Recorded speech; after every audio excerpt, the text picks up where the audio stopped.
দুনিয়াতে ভালোভাবে বাঁচতে গেলে টাকার প্রয়োজন। আজ তোমার কাছে টাকা আছে, দেখবে তোমাকে সবাই সম্মান করছে। যখন তোমার কাছে টাকা থাকবে না, তখন দেখবে আপন মানুষগুলোই কেমন জানি পর হয়ে যাবে। এটাই হলো বাস্তবতা। হ্যালো এভরিওয়ান, আসসালামু আলাইকুম। দুরন্ত ডেইলি ব্লগ চ্যানেল থেকে আমি ফারজানা চলে আসলাম বরাবরের মতো নতুন আরেকটি ভিডিও নিয়ে। আমার ভিডিওটি যে যেখান থেকে দেখছো সবাই ভালো, সুস্থ এবং নিরাপদে আছো। আলহামদুলিল্লাহ, তোমাদের দোয়াতে আমরাও খুব ভালো আছি। আজকের ব্লগটি আমি সকাল থেকে শুরু করছি। বরাবরের মতো আজকের ভিডিওটিও তোমাদের কাছে অনেক বেশি ভালো লাগবে। এই তো এখানে হচ্ছে আমার ছেলে ঘুমিয়ে আছে, আর আমি এখানে সকালের নাস্তাটা বানিয়ে নিচ্ছি। আজকে সকালে হচ্ছে পরোটা বানাচ্ছি।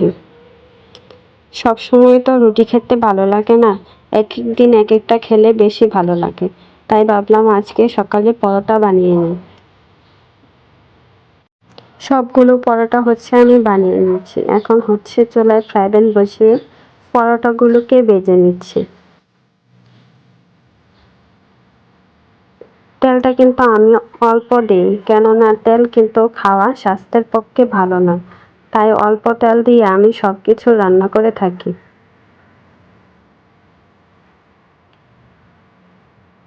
এই তো এভাবে করে আমি পরোটাকে উল্টে পাল্টে ভেজে নেব। সবগুলো পরোটাই আমি এভাবে করে ভেজে নিয়েছি। আর হচ্ছে তাহসানের জন্য 3টা কোয়েল পাখির ডিম ফুস করে নিচ্ছি। ডিম ফুস অনেক বেশি খেতে ভালোবাসে আমার ছেলে।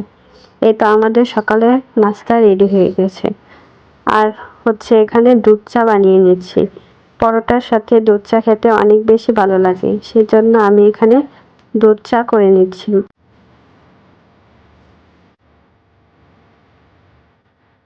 চাটাও হয়ে গেছে, এখন হচ্ছে কাপের মাঝে ঢেলে নিচ্ছি আমার জন্য আর তাহসানের জন্য। কেননা তার বাবা তো সকালে বাসায় থাকে না, তার বাবা হচ্ছে সকাল 6টা বাজে অফিসে চলে যায়। সেজন্য আমি আর ওই খেয়ে নিচ্ছি। ওর কাপে কিন্তু অর্ধেক পানি দিয়েছি, আর অর্ধেক হচ্ছে চা দিয়েছি। এই তো সকালের চটপট নাস্তা রেডি হয়ে গেল। এখন হচ্ছে আমার ছেলেকে ঘুম থেকে উঠিয়ে মুখ ধুয়ে ওকে খাবার দিয়ে দেব। তাহসানকে নাস্তা দিয়ে তার সাথে বসে আমিও নাস্তাটা করে নিচ্ছি। নাস্তাটা করে একটু রেস্ট নিয়ে হচ্ছে তার বাবা আগামীকালকে কোয়েল পাখির ডিম নিয়ে আসছিল তাহসানের জন্য। ডিমটাকে ধুয়ে পরিষ্কার করে হচ্ছে এখন ফ্রিজে রেখে দেব। আমার ছেলেকে সবসময় কোয়েল পাখির ডিমটাই বেশি খাওয়াই। আমরা যেহেতু গ্রামের বাড়িতে থাকি না, সেজন্য দেশি মুরগির ডিমটাও পাওয়া যায় না, সেজন্য আর পোলট্রি মুরগির ডিমটা না দিয়ে আমি সবসময় ছেলেকে কোয়েল পাখির ডিমটাই দেওয়ার চেষ্টা করি। কোয়েল পাখির ডিমে কিন্তু অনেক বেশি পুষ্টি থাকে, সেজন্য এটাই হচ্ছে আমার সেই লাকি ব্যাংক, যেটাতে আমি টাকা জমিয়ে বছর শেষে 3 লাখ টাকার মতো জমাতে পেরেছি। আলহামদুলিল্লাহ। আমরা যদি একবার সিদ্ধান্ত নিয়ে নিই যে টাকা জমি কিছু একটা করব অথবা কিছু একটা কিনবো, তাহলে অবশ্যই আমরা কোনো না কোনোভাবে টাকাটা জমাতে পারবো।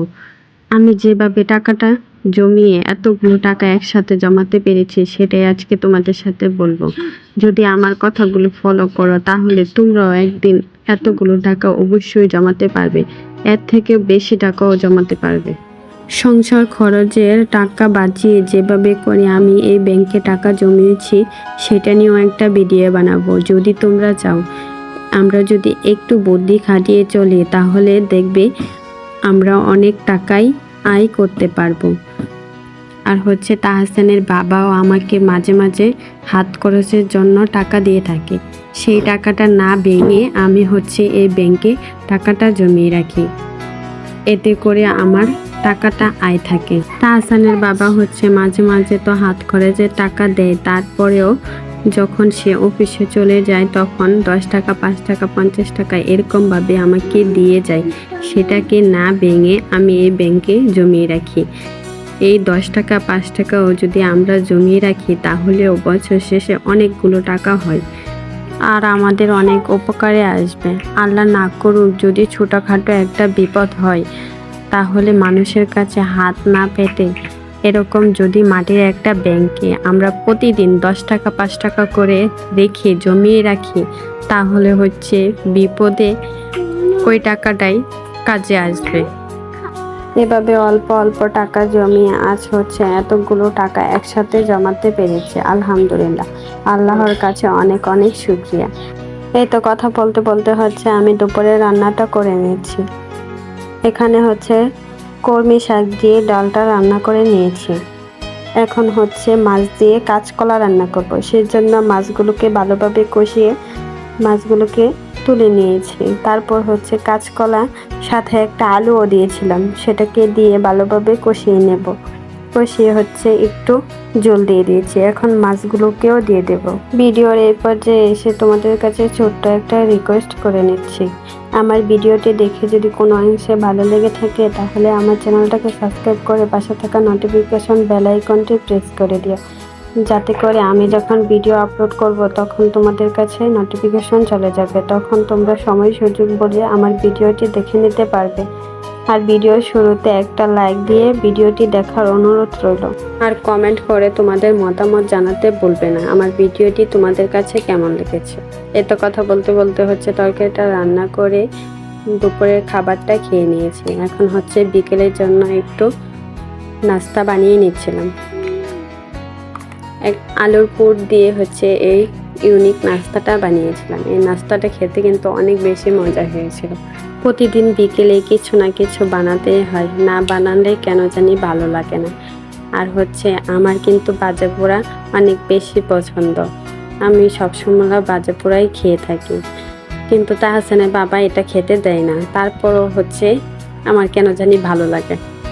এই তো নাস্তাটা আমি বেজে নিচ্ছি। উল্টে পাল্টে এগুলোকে লাল কালার করে বেজে নেব।